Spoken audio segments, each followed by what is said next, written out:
Hey guys, Anime West Reacts. Here's going to be a reaction to One Piece chapter 1006. So yeah, chapter we started off with a color page of Kaido and his crew. Looks real nice. You got Kaido at the top, King in the middle, and then Jack and Queen to the side of them, and then pretty much everyone else around them. Looks really nice. But yeah, now to the chapter proper. So it says Live for Skull Dome. What has caught her gaze? So yeah, don't remember the island's name, but she's saying he got away. This chapter is titled 1006, The Honorable Hyogoro the Flower. So yeah, it says the leader Momonosuke was seen escaping from the forbidden storeroom. We've lost sight of him now, but there's no mistake. So yeah, we got Yamato and Shinobu just fighting pretty much to try to get away. This Yamato saying Momonosuke, or not Yamato saying it, but the announcement saying Momonosuke has fled with young Master Yamato and the Kunoichi, and then she's like, there he is, and it's like, guess able to pinpoint where he is and Yamato. And then Yamato says, Shinobu over here. Shinobu's like, isn't there a less conspicuous way? Because yeah, they're just kind of running through people. Then the announcement says he's with the Kunoichi. Sanji says another transmission. They're after Momo and Shinobu. Who's young Master Yamato? Because they haven't met yet. And Sanji's like holding someone, saying which way is the forbidden storeroom? And the guy is just like, it's near the entrance of the Skull Dome. And then Sanji's thinking Kinemon and the others are in the opposite direction. So yeah. So Kinemon and the others are above, while the entrance to the dome entrance is below. So then we got Sanji being like, where am I needed more? And he's like huffing and puffing, and then it's like, over there or here? He's like, ugh, and then he says here. So then we go to the entrance to Onigashima. Explosions, Carrot, and Perospero is where we are now. And he's just laughing, saying, that was close call, blah. Close call, warrior of the full moon. Indeed, you lost to me simply because the weather wasn't in your favor. Yeah, we see that it's got like clouded because of Kaido. I think it's because Kaido is like using this thing to move the island.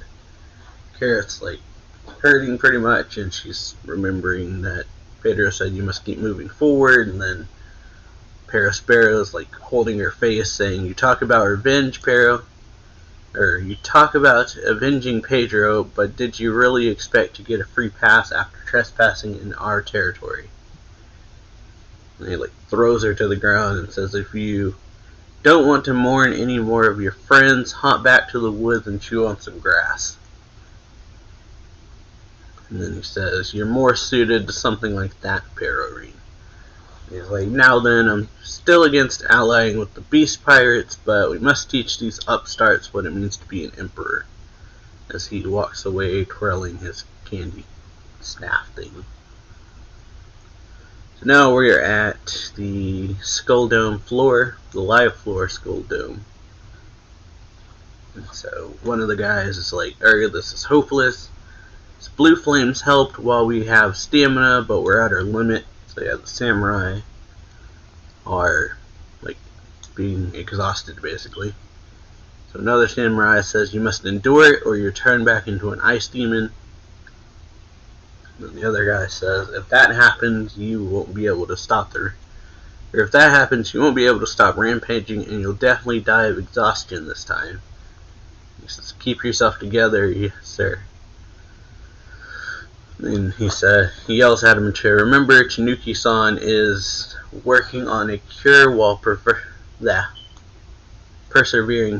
preserving himself, I think is what it says there.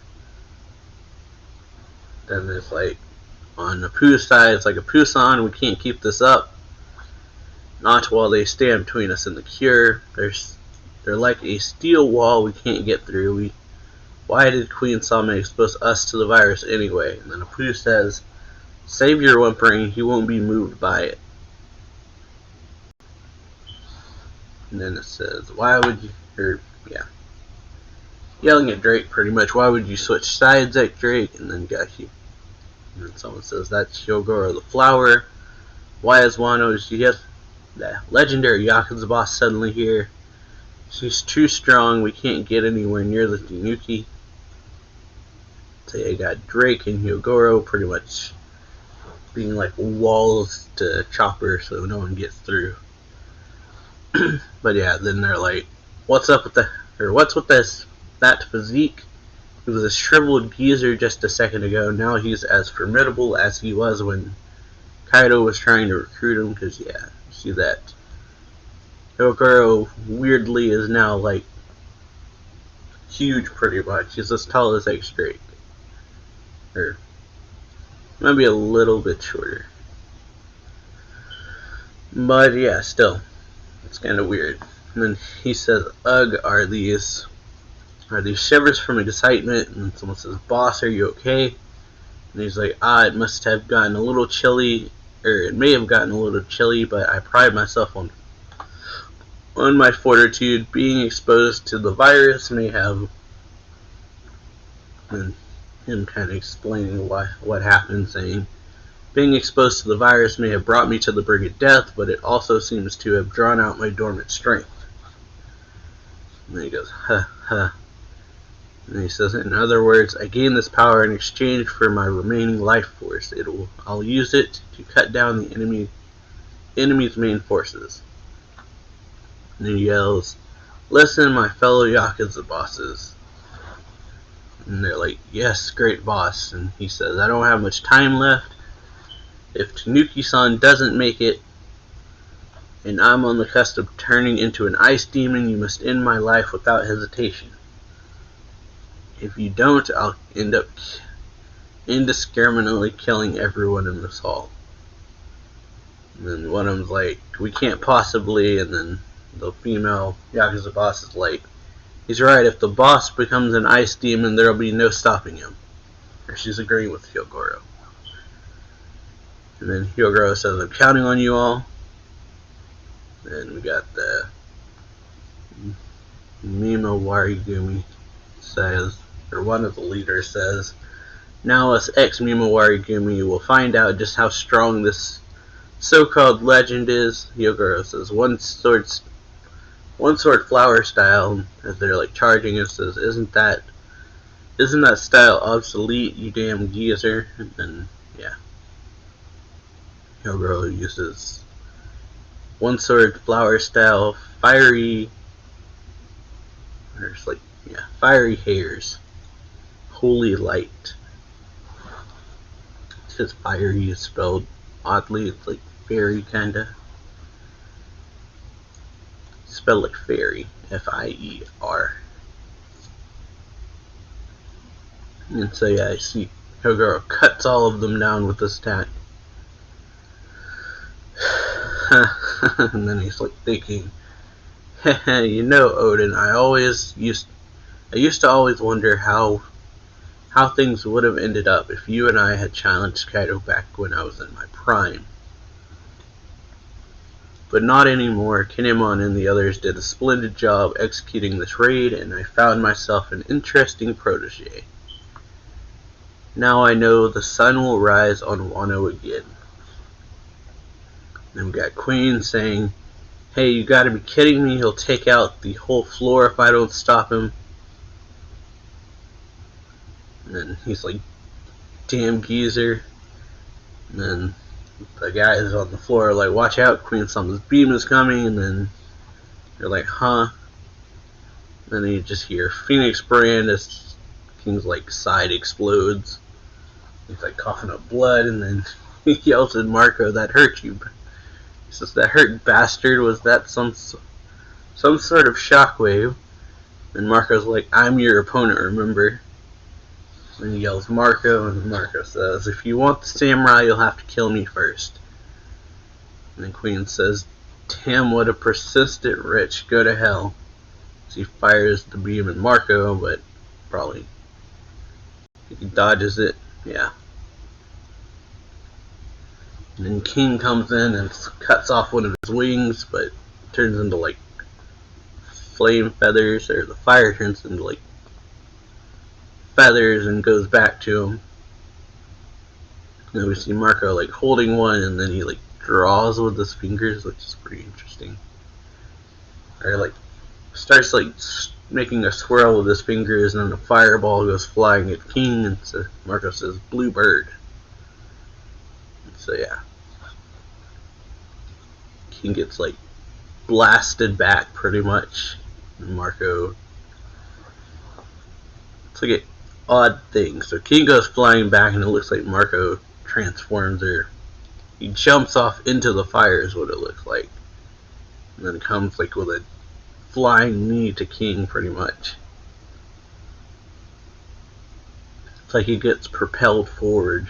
You see like comes flying at King from the fire and then smashes into him.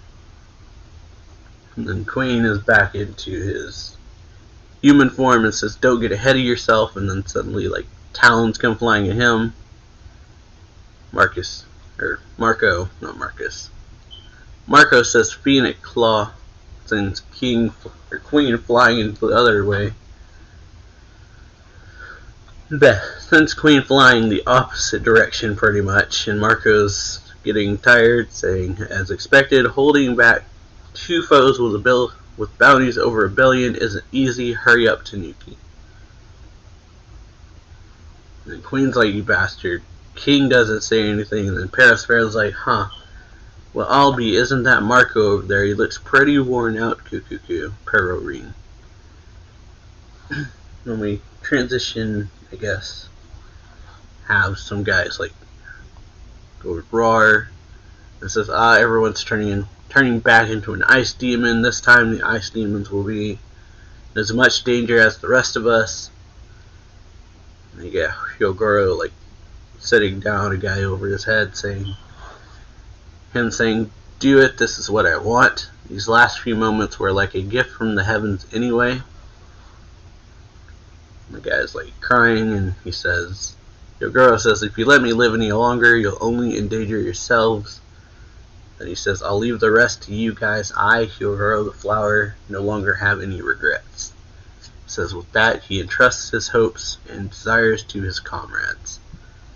So yeah, overall, I think it was a pretty good chapter. Hope y'all enjoyed this video. If you do, make sure to leave a like, comment on the video, subscribe for more anime reaction reviews and manga reviews. Check out the links down below. Really enjoyed the stuff with Marco. Enjoyed seeing the stuff of Marco fighting, like different attacks and stuff. But yeah, hit that notification bell, like the video, share it, all that stuff, and I'll see y'all next time. So yeah.